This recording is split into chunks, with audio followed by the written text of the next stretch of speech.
নাই, যে একটা দিনও নামাজ পড়ে না, যে একটা দিনও সেজদা দেয় না, কসম খোদার এটা কোন মানুষ হইতে পারে না, এটা মানুষের জাত হইতে পারে না। বলেন ঠিক কিনা?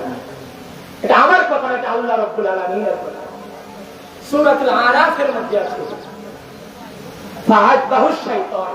আল্লাহ রাব্বুল আলামিন বলেন শয়তান যারে ধোঁকা দেয়, শয়তান যারে প্রতিনিয়ত ধোঁকা দেয়, একটা দিনও নামাজ পড়তেও মন চায় না, রোজা রাখতেও মন চায় না, মানুষের হক মেরে খায়, আছে না এমন?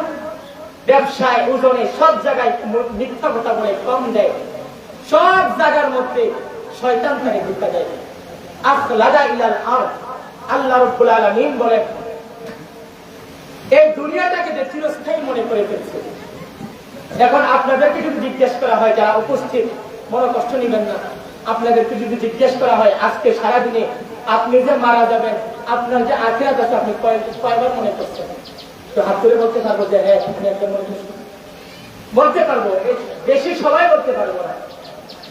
যারা বেনামাজি তাদেরকে যদি জিজ্ঞেস করা হয় আপনি কি মরতেন না, আপনার কি আখিরাত নাই, তার এটা পরীক্ষা করে।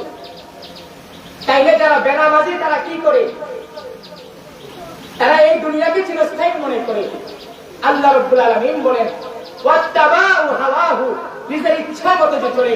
আল্লাহ বলে নিজের মনকে যে খোদা বানায় রাখছে, যা মন চায় তা করে। সে তার মন চাইছে সে নামাজ পড়ে না, সে মন চাইছে সে মানুষের সাথে ভালো ব্যবহার করে না, তার মন চাইছে সে রোজা রাখে না। আল্লাহ রাব্বুল আলামিন বলে কামাসালুহু কামাসালিল কাল, তার স্বভাব কুত্তার মতো, কুত্তার মতো, কুত্তার মতো, কুত্তার মতো। বলেন না? তাইলে আমরা প্রমাণ পেয়ে গেলাম যার কপালে কোনো নামাজে নাই সে পিতা পাই, যার কপালে একটা ওয়াক্ত নামাজ নাই মানুষ হইতে পারে, ইমানদার হইতে পারে।